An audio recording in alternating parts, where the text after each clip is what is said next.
Bonjour, good afternoon, everyone. My name is Stanislas. I'm the director of the Alliance Française Miami Metro, and I have the pleasure to welcome you to our event with Le Paris Noir, devoted to the journey and legacy of the great Josephine Baker as she will enter the Pantheon Monument on November the 30th.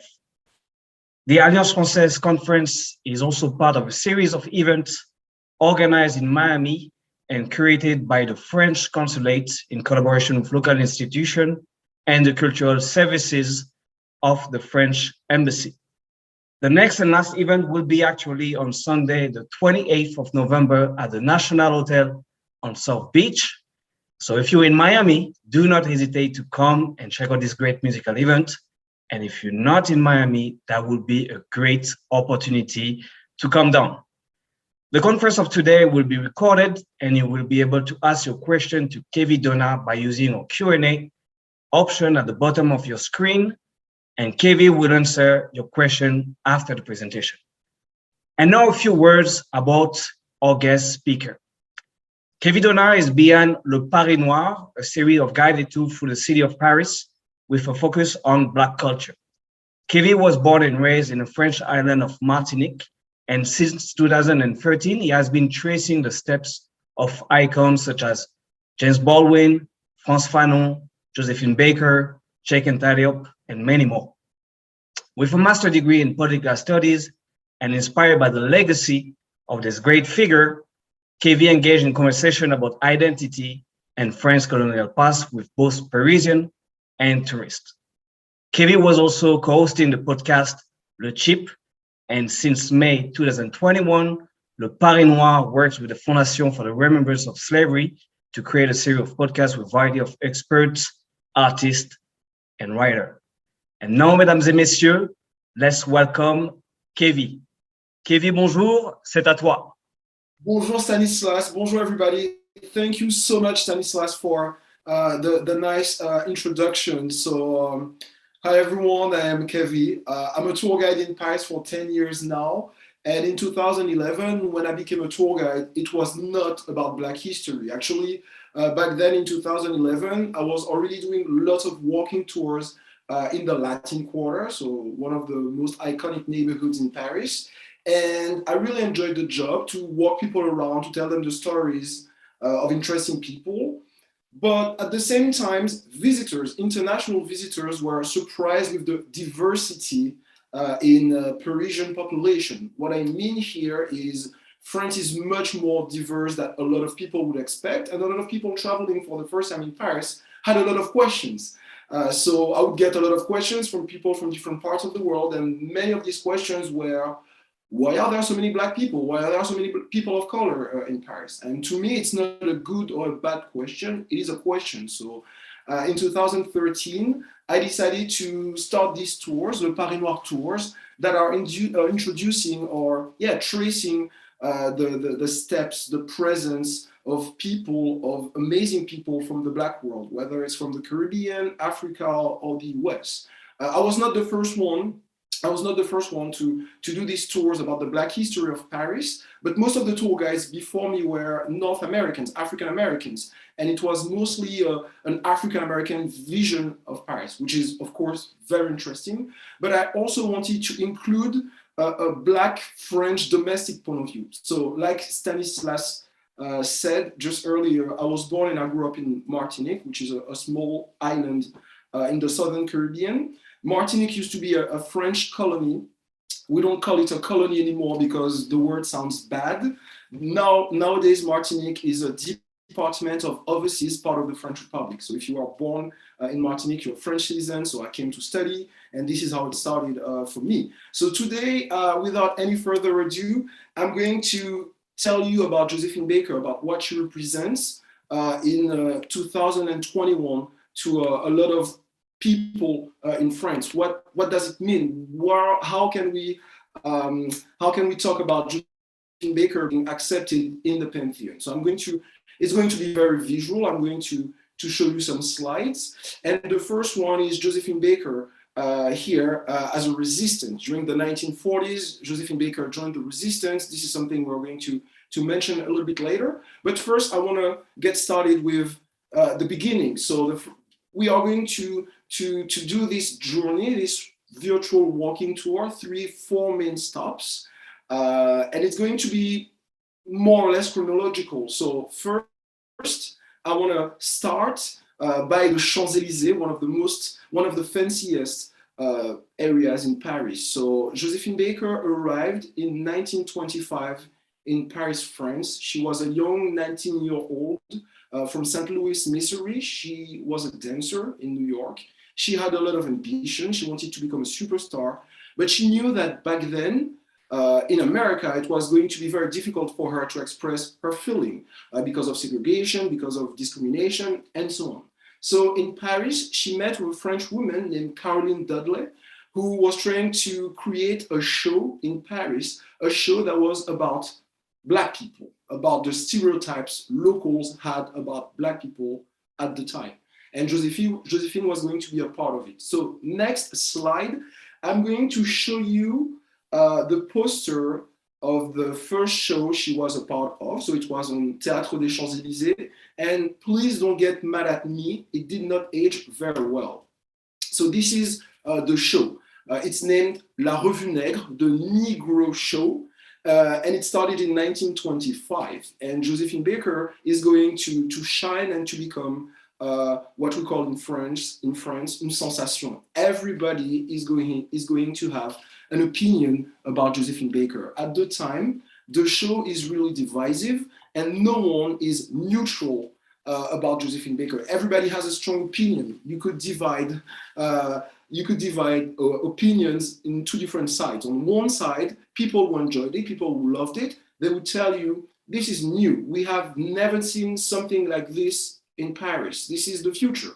And people who hated the show, who hated Josephine, who hated what it represents, would just tell you, this is the end of civilization. So everybody had an opinion about Josephine Baker. And at the time, there is a lot of curiosity for Black people, Black arts, what people used to call art nègre, African arts, Negro arts.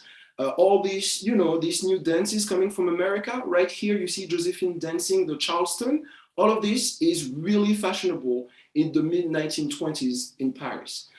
We also need to talk about fetishization. At the time, there is a curiosity, but also a lot of, let's say, stereotypes about Africa, about Black people in general. And Josephine Baker, in a way, she had to fit these stereotypes, even though at some point she was also subverting these stereotypes. More on that in a minute. But to tell you about the context, the 1920s, of course, is right after the Great War, the First World War. And something happened during the First World War that is going to have an impact on French culture. So in 1917, finally, the American army joined the war, helped the French against the Germans. So thousands and thousands of American soldiers came to help, and among them, Black American, African American soldiers. So the picture here is a picture of the people that were nicknamed the Harlem Hellfighters. These were African American soldiers, and initially they were allowed to come to be a part of the war, but they were not supposed to fight. They were not supposed to be on the battlefield. They could help in theory, they could help with logistics, with cleaning and cooking and things like that, but they were not supposed to fight. The point of view, the American point of view back then was, we are not going to pay Black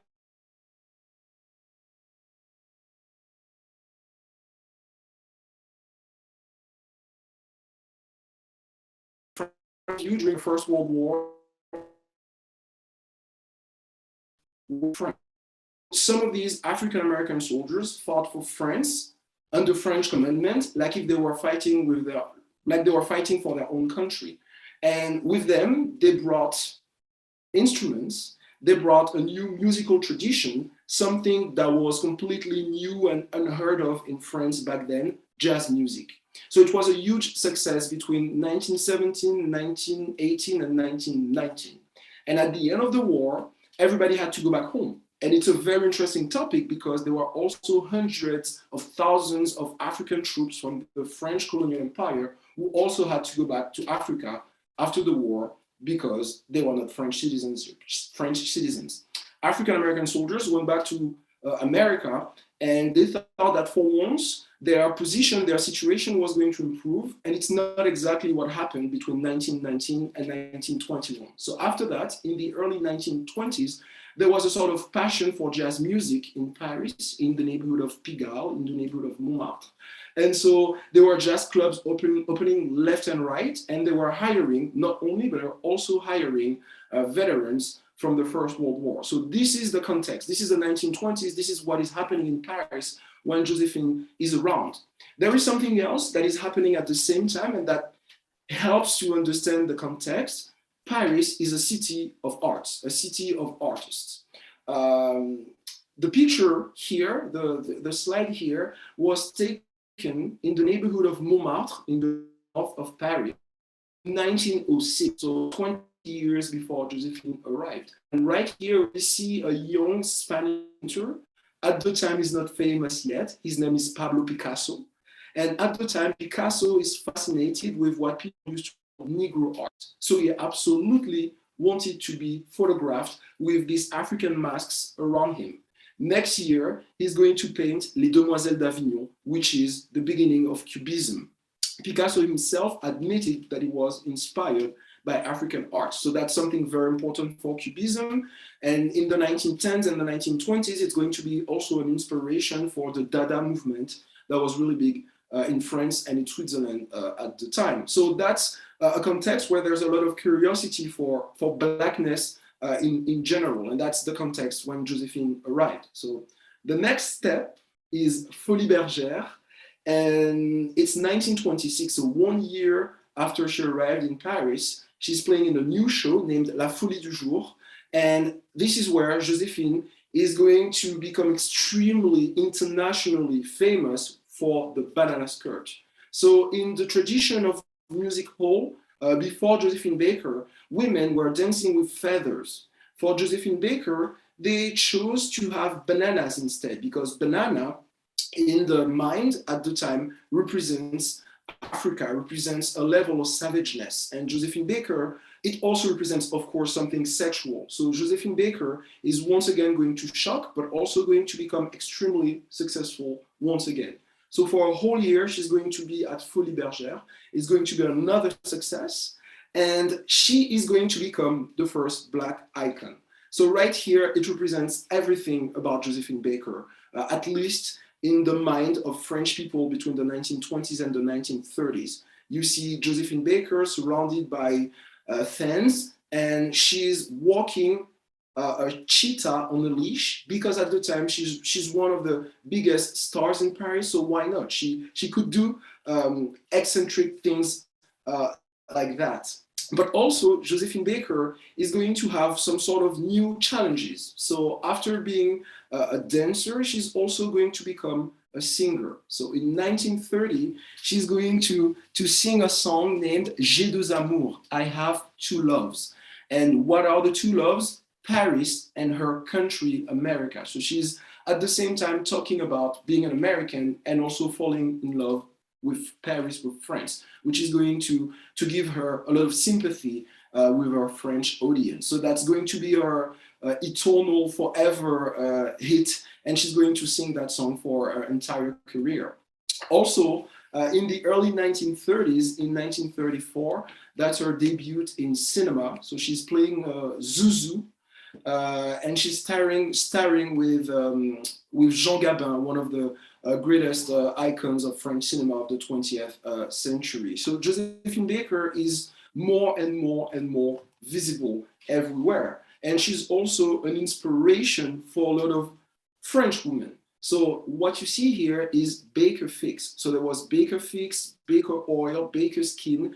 There were cosmetics, for instance, that would help French white women to tan, to get their skin a little bit more brownish. But also the Baker Fix for a very short haircut that people would call à la garçon. And Josephine Baker was also really famous for this hairdo. So her image is going to become extremely profitable. And actually, this is an idea that came from her impresario, Giuseppe da Battino, was an Italian man who had a good sense of business and encouraged Josephine Baker to have some merch, but also to have her own place in Paris where she was going to perform and to sing every night after her show at Folies Bergère. So Josephine Baker is going to become a local and an international icon at the time. In 1936, her lover, Giuseppe da Battino, died of a cancer. And in 1937, 1 year after that, she married Jean Lyon, a rich Frenchman. In 1937, the wedding is not going to last for long, but it's a very important moment because in 1937, because she married Jean Lyon, Josephine Baker got the French citizenship. And this is something very central because Josephine Baker, of course, became a patriot. During the Second World War, she became a resistant for the Free French Forces. So 2 years after her wedding, 1939, is the beginning of World War II in Europe. And a lot of American expats who used to live in France, in Europe at the time, when the war started, lots of them went back to America because America at the time is not involved yet in the war. Josephine Baker, she did not leave. She decided to stay. She became a volunteer for the French Red Cross. The idea for her was, when I came here to France, I had nothing. France gave me everything, and now it's my turn to give back. So in 1939, she volunteered for the French Red Cross. And then in 1940, it's one of the darkest, the most shameful moments of French history. The French army is defeated by the Nazis. There was a regime working for the Nazis, but it's also the beginning of the French resistance. Charles de Gaulle started the resistance, asking people to keep fighting. Josephine Baker is going to become a spy for the French resistance. As she's a celebrity, she's a singer, she's an artist. She kept traveling, and she would get information that she would transmit to the French resistance. She also hosted resistance in her castle, so she really was a part of the effort. She became a lieutenant of the Free French Forces, so a woman of action, a real French hero. That's a sign of patriotism from her perspective. The next step, there's going to be a sort of huge, big ellipse, because now we are at Théâtre Bobino Theater, which is a very interesting venue in the south of Paris, on the left bank in Montparnasse. And in 1975, so 30 years after the end of the war, Josephine Baker made her big comeback on stage in front of a Parisian audience. For a very long time, for years, for at least 10 years, she felt really abandoned or even forgotten by the French audience, because this comeback on stage came right after a huge failure. So this is Josephine in 1975, back in Bobino, but this castle was the ambition, the challenge of her entire life. So after the Second World War, Josephine bought the castle that she had been renting before. So the castle was in the southwest of France, Le Château des Milandes, and she had the idea of creating a very ambitious project, the Rainbow Tribe. Josephine Baker could not have children, so she decided to adopt 12 children of different origins and to raise them together as brothers and sisters, to show the world that children of different origins could see one another as brother and sister. She had a lot of ambition. She wanted to make a sort of political utopia, to show the world what she called la fraternité universelle, universal brotherhood or fraternity, with this idea of having children from different parts of the world. It's a very generous and ambitious project, but if you own a castle that you have to maintain, if you have a lot of employees, if you have 12 mouths to feed, you will need a lot of money. And it's actually going to ruin Josephine Baker financially. In the late 1960s, she could not pay the bills anymore, so the castle is going to be sold, and she's going to appear in French tabloids, really sad and even pathetic, refusing to live the castle. So the comeback 5 years later, 6 years later at Bobino is like a revenge. And there's something very interesting because this fight for the castle, for the Rainbow Tribe, la tribu arc-en-ciel, as she used to call them, is because after the Second World War, anti-racism became a very important question to her. After World War II, she was more and more criticized in America, especially by the African American community, because she seemed to enjoy her life in Paris, but back then in the 1940s was not being very vocal about political questions, especially about political questions in America. So the Josephine I'm showing you here is a Josephine that French people don't know so much about. They remember the woman wearing the banana skirt, but for a long time they forgot the resistance and they forgot the civil rights activists. So the picture here is, of course, from August 1963. The picture was taken, of course, in Washington, D.C. This is the March for the Civil Rights Movement. She's wearing a French military uniform and showing a couple of medals, and she's the only woman who spoke on that day. So Josephine Baker is also a woman who knew how to be political at some time, and she's going to try to make differences between the 1950s, 60s, and 70s. So there is that is already really fascinating with her. But her comeback in Bobino is going to be quite sad and tragic because after 3 weeks of performance, she had a stroke and she fell into a coma. And 3 days later, on April the 12th, 1975, age 68-year-old, she died. So what you see here is the funeral procession that drove through the streets of Paris in front of Bobino Theater, which is the last place, the last venue she performed in Paris. So she had some sort of really, really big funeral in Paris with dozens of thousands of Parisians showing to show their respect and their sympathy to Josephine Baker. But actually, she was not buried in France. She was buried in Monaco. Why Monaco? Why the cemetery of Monaco? Because she was friends with Grace Kelly, Princess of Monaco. And when Josephine Baker lost the castle, Château des Milandes, Grace Kelly gave her a place to stay with her children in Monaco. So when she died, she took care of her and she was buried in Monaco. And then for years and years and years, there were activists, not only Black activists, but activists who insisted, who wanted Josephine Baker to be brought back to the Pantheon. And this is now the time to tell you about the Pantheon, which is my favorite monument in Paris as a tour guide. Actually, this is where I start my most popular tour, the tour of the left bank, which is about the legacy of people like Alexandre Dumas or Aimé Césaire or James Baldwin or Richard Wright. And so the Pantheon is a place where for over 200 years, the French government honors the most important heroes of France. So you have people like Victor Hugo, you have resistance from the Second World War, you have a couple of artists and scientists, and it's not a lot of women.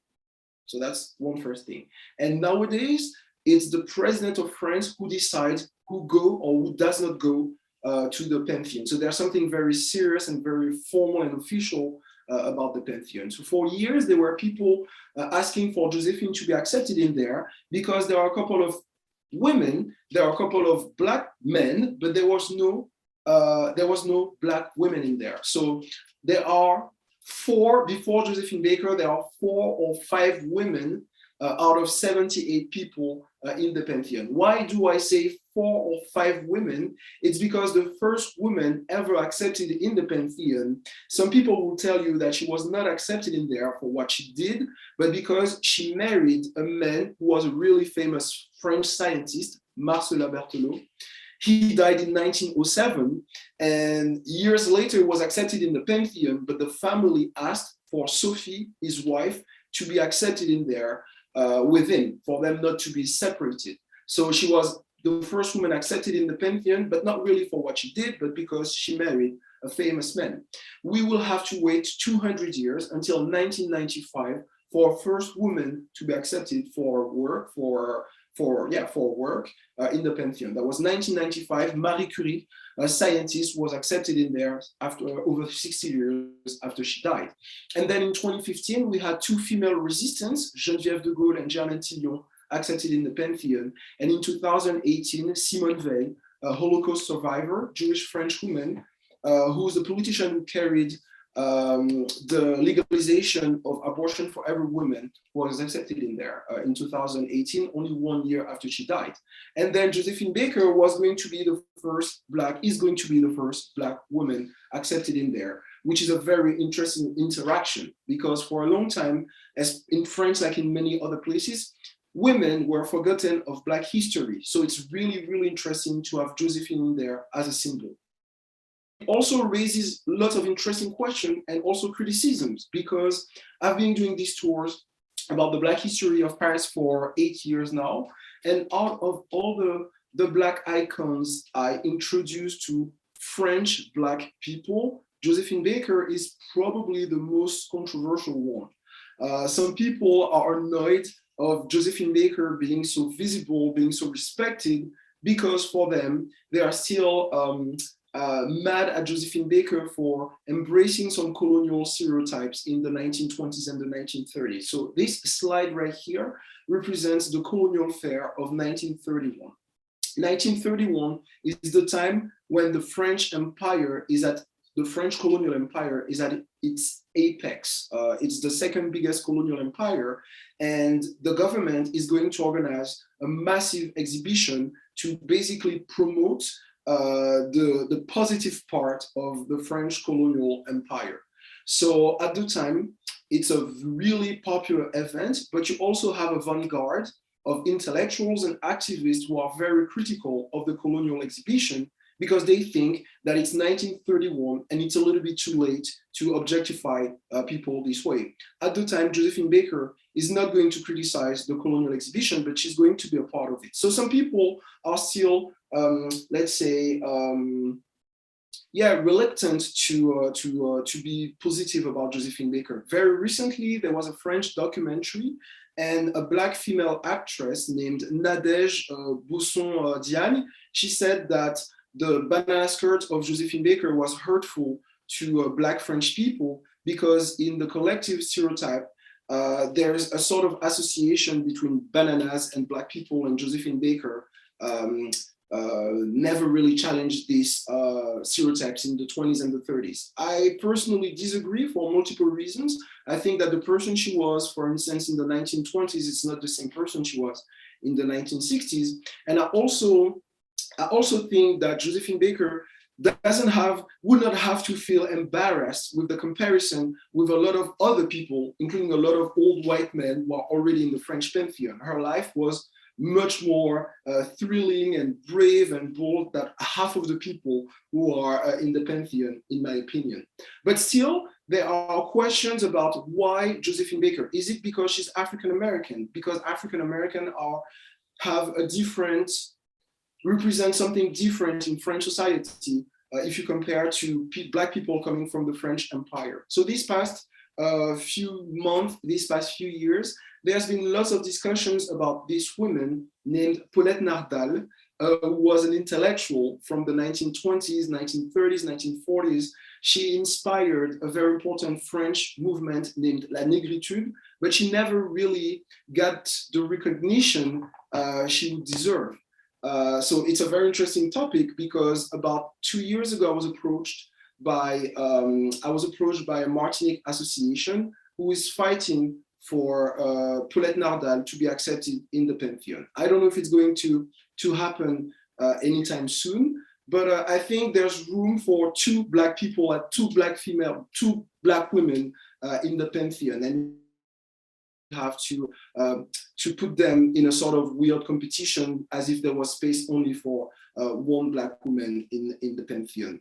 Other than that, I think Josephine Baker also represents something very interesting, because whenever we have in France conversation about racism in the 21st century, as it had been the case for 1 or 2 years right now, there's always someone who says, during the 20th century, people like James Baldwin or Josephine Baker or Richard Wright or Langston Hughes or many others, African-American intellectuals, artists, and so on, they were very miserable in America, but they came to France and they were really welcome. They were very happy, which means there's no racism in France. And of course, it's not, in my opinion, it's not a real honest conversation. And Josephine Baker became a sort of national alibi, like if there was a sort of the national equivalent of we're not racist, we have a Black friend. And that's also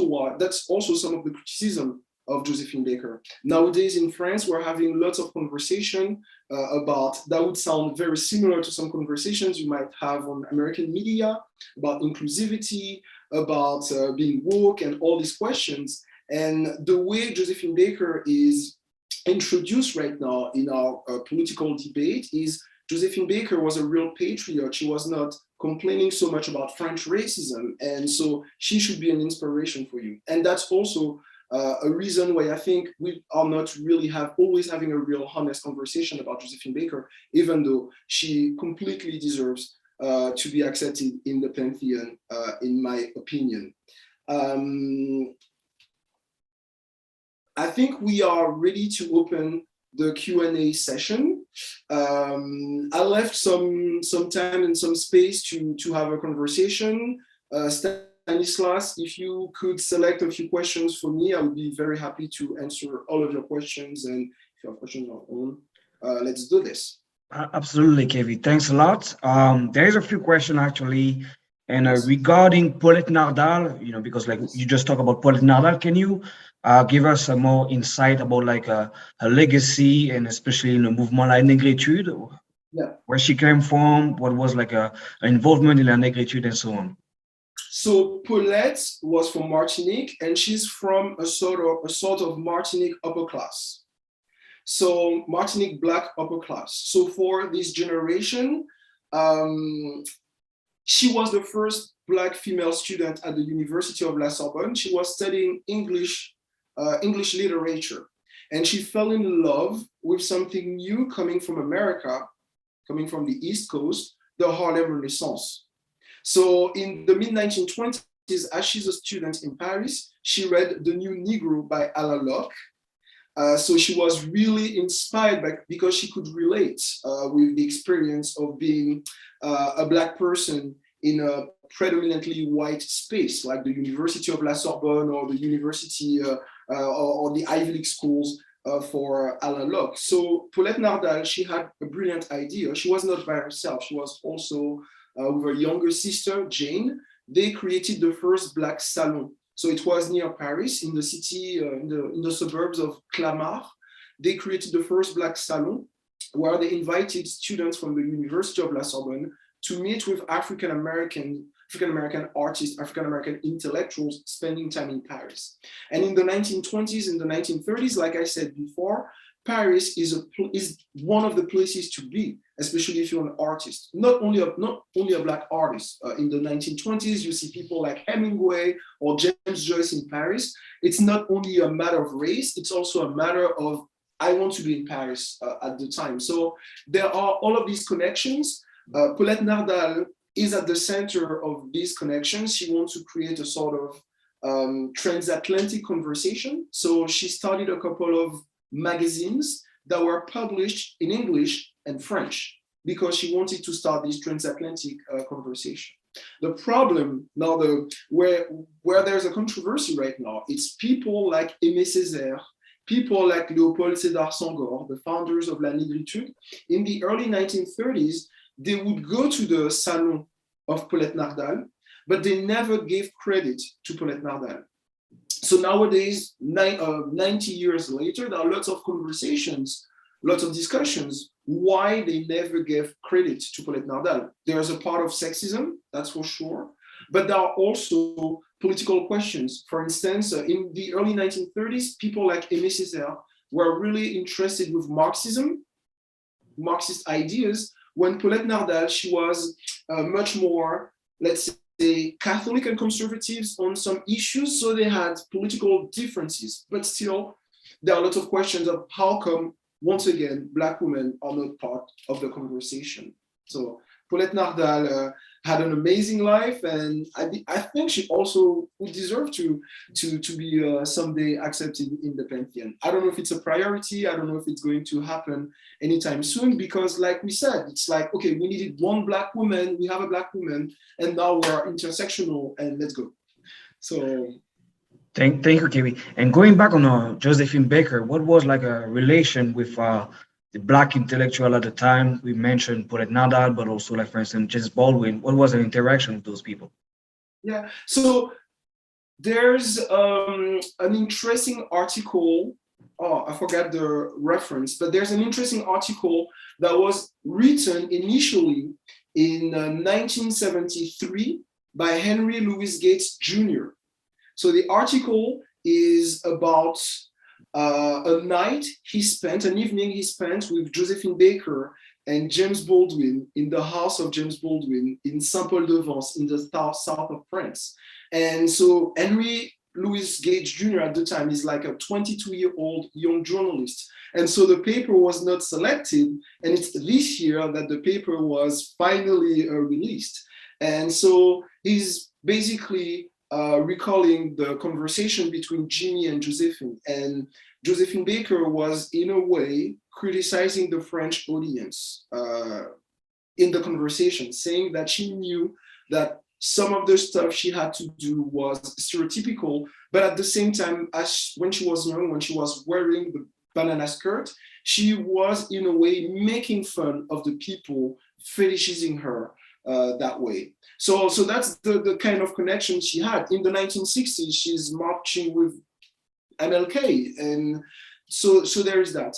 In 1956, in Paris, there was a big conference named the Premier Congrès des Écrivains Artistes Noirs. So that was the first conference of Black writers and artists. And the conference was organized by Présence Africaine, which is a publishing house created by some Senegalese people, Alioune Diop. And in 1956, they invited intellectuals and artists to talk about the future of the Black world, to talk about decolonization. So Josephine Baker was a part of it. She's not on the group picture, but she signed the manifesto. So she had some connections with them, but that's the 1950s. In the 1920s, in the 1930s, these young Black intellectuals who are trying to make it in Paris, who are about to create La Négritude, they are not so comfortable with the image of Josephine Baker. They are not comfortable with the colonial exhibition of 1931. They don't want to go. So that's the relationship is going to evolve. And I think also after World War II in France, it became much more difficult to criticize Josephine Baker as someone who was not politically or ideologically involved. Well, she risked her life. She spent a lot of time, energy, and money on the French resistance. So politically, she was almost, untouchable then. Okay, thanks a lot, Kivi. We have a lot of questions you're gonna have to help me through. But here's a question also about the involvement of Josephine Baker in the resistance. Can you let us know more about how she ended up like being a part of the resistance and what was her contribution and so on? So, like I said, the fact that she became a French citizenship, I think, was something that triggered her and made her even more patriotic. There's also something else. Before the war, she married Jean Lyon, who was Jewish. So 1939, 1940, there's the rise of anti-Semitism in France, that is in Europe, in the world, that is going to be also a wake-up call and something that is going to incite her to get involved. And her contribution, so there's this documentary, this French documentary, and there are people talking about Josephine.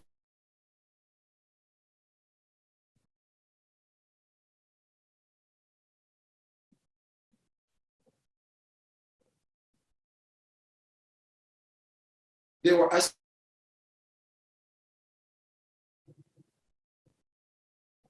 of fame she had. And then I think 1941 or 1942, she's going to be there's going to be more and more suspicions about her involvement in the resistance. So she left France and she went to Morocco, where were the allies, and she sang, she performed for the troops. And also she was shocked because the American troops were still, in a way, segregated with Black people on one side and white people on the other side. So Josephine Baker had to ask people to mingle, because our idea was, if we're going to fight with Germans, with Nazi Germany, we cannot be so racist ourselves. So that's her contribution to the resistance. So she was raising money, she was doing a lot of different things for the French resistance, and there's not a doubt about her involvement in the French resistance. So yeah. Okay, thanks, Kevin. Regarding again the pantheonization of Josephine Baker, I mean, it's your opinion again, Kevin, but since you're in Paris, can you let us know also about like maybe the perception on people regarding pantheonization? Because like, you know, the name of Les Sœurs Nardal came up also like in a Q&A, and people are wondering why Josephine Baker, for instance, and not Les Sœurs Nardal. So can you please give us like more insight on that matter? So it's not only the Nardal sisters who were in the discussion. There was also another Black person, a French Guyanese politician named Gaston Monnerville. And Gaston Monnerville was the most important Black politician in French history ever. Just to give you an idea, for over 20 years, he was president of the French Senate, which is a big deal.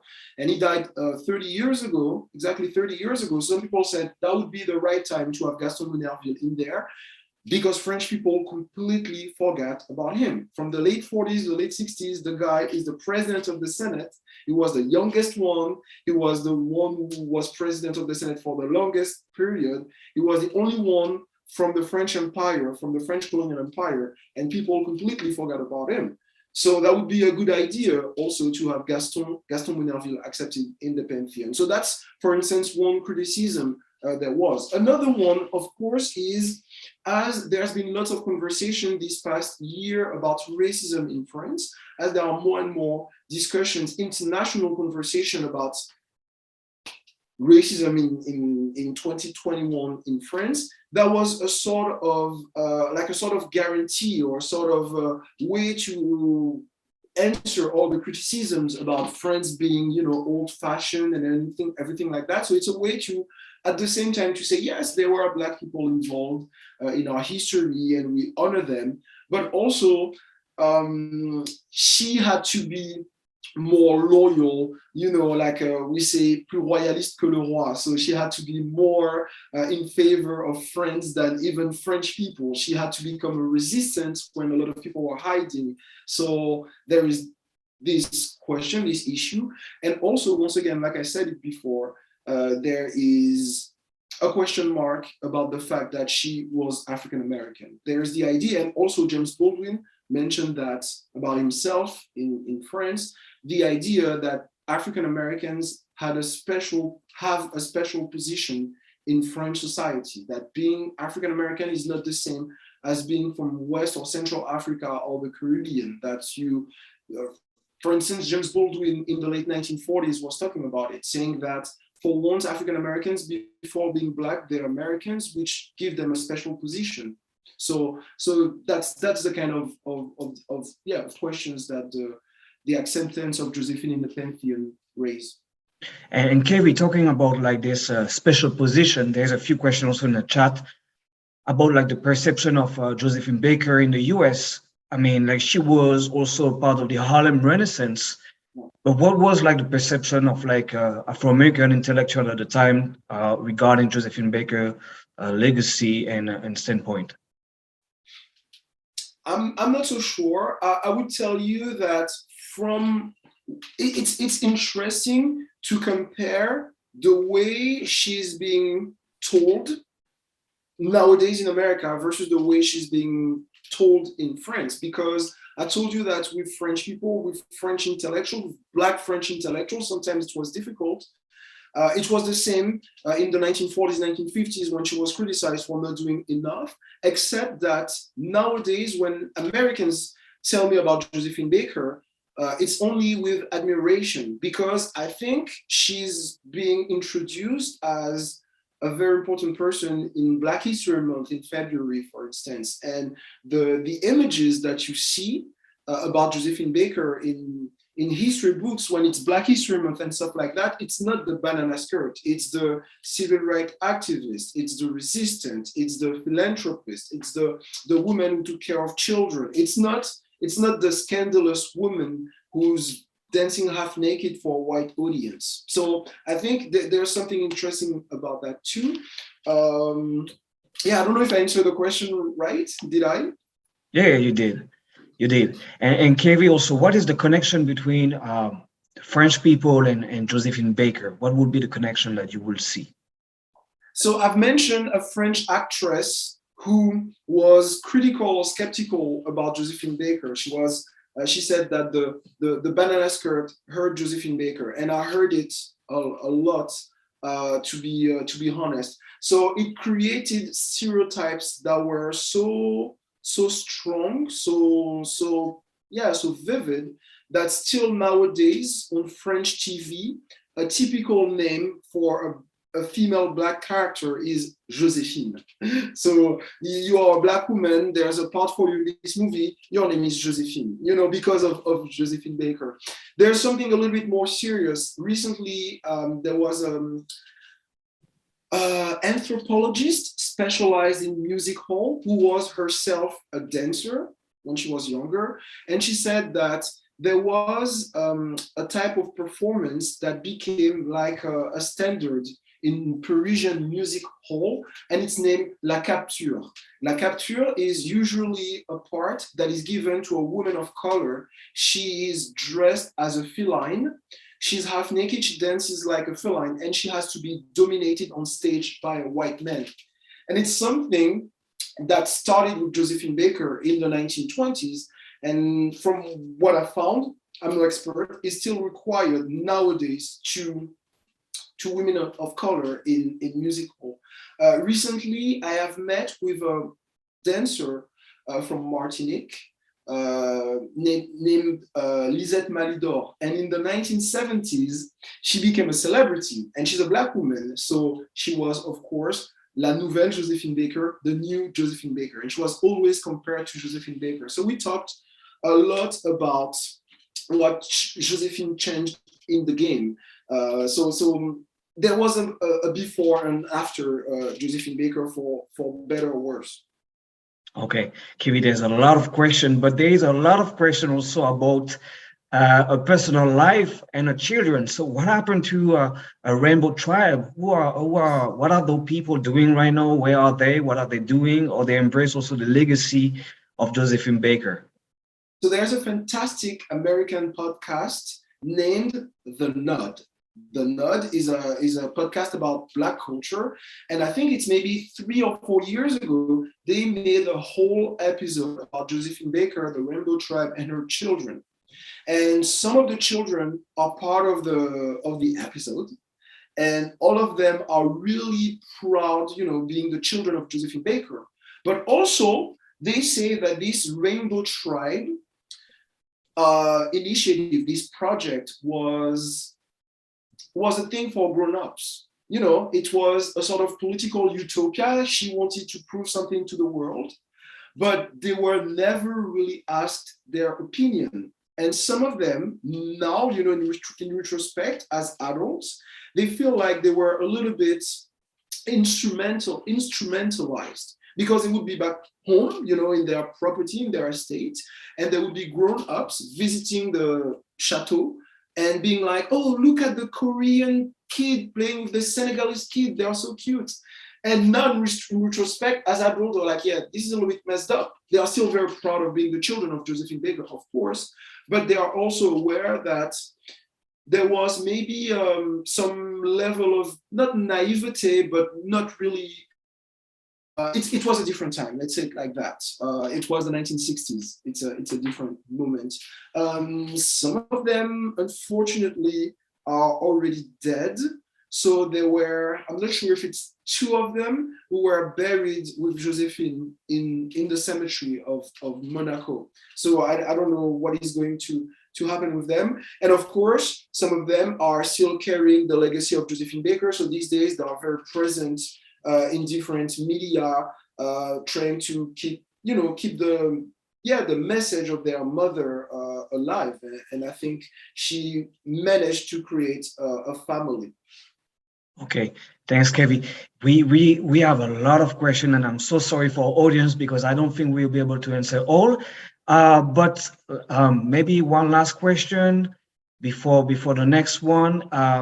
What was the relation, especially in the early 20th century, with the jazz musician in Paris? Was she also involved in the jazz scene, or was she navigating around them? Whereas, like, any connection?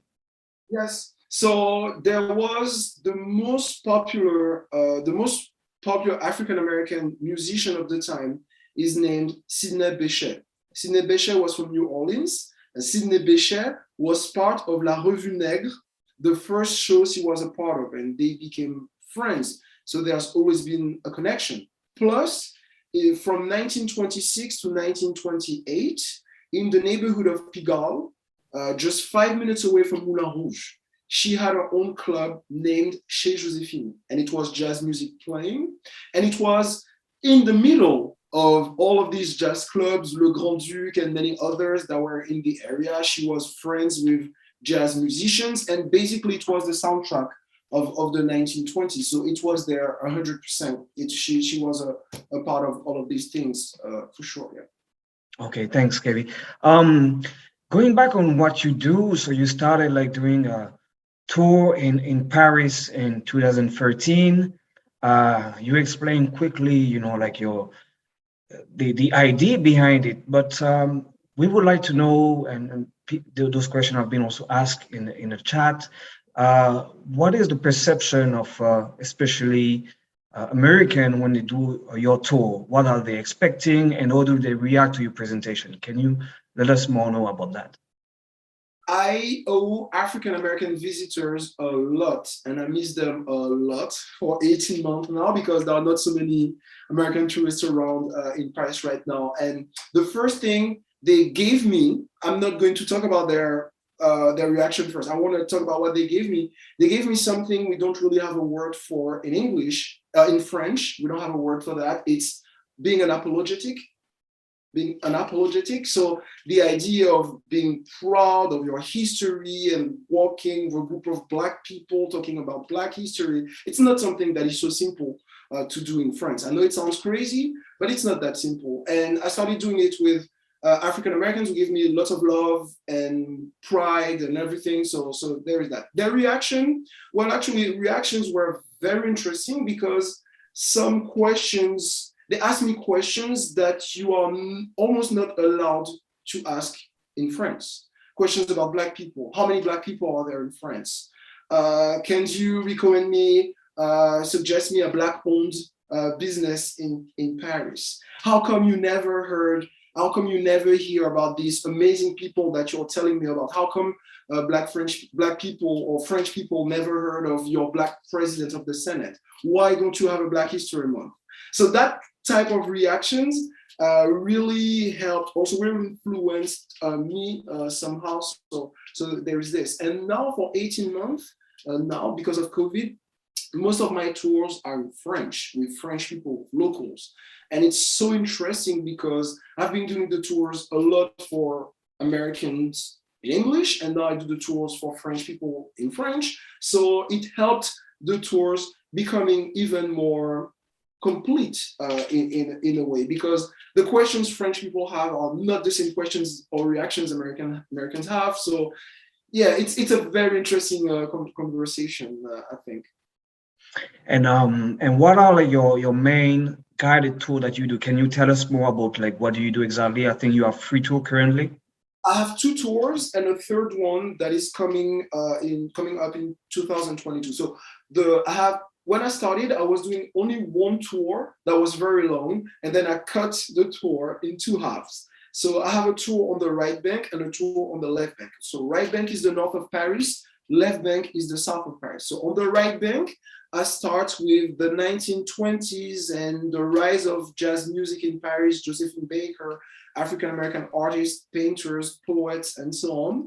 And then I take people to Chateau Rouge. So you've been on the tour, right, Stanislas? Absolutely. I take people to Chateau Rouge. Chateau Rouge is a very interesting neighborhood because in English you call it Little Africa. And it's a neighborhood where you have important markets. It's a sort of African hub, and people come from all over the region of Paris to buy, cosmetics, food, clothing, social interaction, and everything. So it's a working class neighborhood that is also in the middle of a process of gentrification, and it's really not like the postcard of Paris. It's really, you say, off the beaten path. It's not the Paris you would expect, but it's still very interesting. And my other tour, the tour of the left bank between the Latin Quarter and Saint-Germain, is the tour that surprises Parisians the most. Because when I talk about the right bank tour, the northern neighborhoods that are much more working class, blue collar immigrants, they're like, yeah, of course, there'll be Black people there. But when I tell them about a tour that is between the Pantheon, the Luxembourg Garden, the University of La Sorbonne, the fanciest areas in Paris, and I tell them, let's go there for Black history, their first reaction is, there cannot be Black history there because it's the neighborhood of smart people, which is a weird reaction, I would say. And last but not least, I'm working on a new tour that is going to be about the presence of Black people in France before the abolition of slavery. That is also going to be about the first elected official, the first Congress people from the French colonial empire, because since the 1700s, in the French parliament, there were people representing Martinique, Haiti, Guadeloupe, the colonies, and so on. So it's an interesting history. We're going to talk about the abolition of slavery. We're going to talk about Thomas Jefferson. We're going to talk about Haiti. We're going to talk about the end of colonization, about a lot of different things. So stay tuned. Great. And also like beside the guided tour, you also like host a series of conference. I think it's with the Fondation pour la mémoire de l'esclavage. Can you let us know about who you interview and what's coming up next? Yeah, so the FME, so Foundation for the Remembrance of the Abolition of Slavery. So it's a foundation that was created 2 years ago, and their goal is to make slavery a significant part of French history, to make slavery a little bit more visible in French media, in French everything. So 6 months ago, we started to collaborate together. I've been doing podcasting for a very long time, but I started a solo podcast, and then we created this partnership together. And once every month or every 2 months, I meet with a specialist, and we introduce a book that is related to the history of slavery. So I did 4 episodes. The 3 first episodes are in French. So the first one is about Napoleon and slavery. The second one is about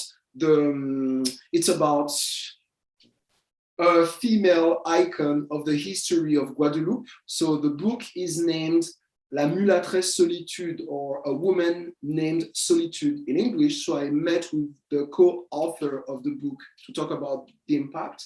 The third episode is about the way we talk about history in French schools. And last but not least, the 4th episode is in English, and it's with Ta-Nehisi Coates. And it's about his last book, The Water Dancer, that takes place, the novel takes place in Virginia, in the antebellum South in the mid-1800s. And Ta-Nehisi gave me 40 minutes of his time, and I'm really proud. My English is not perfect, but I tried to ask him questions that French media were not going to ask him. You know, whenever he's on French TV, they ask him about, it must be difficult being Black in America. And I wanted to ask him questions that were not that were a little bit deeper and more personal, and yeah. Well, that's good. Thanks a lot, Kevi, for sharing also like your journey with Le Paris Noir.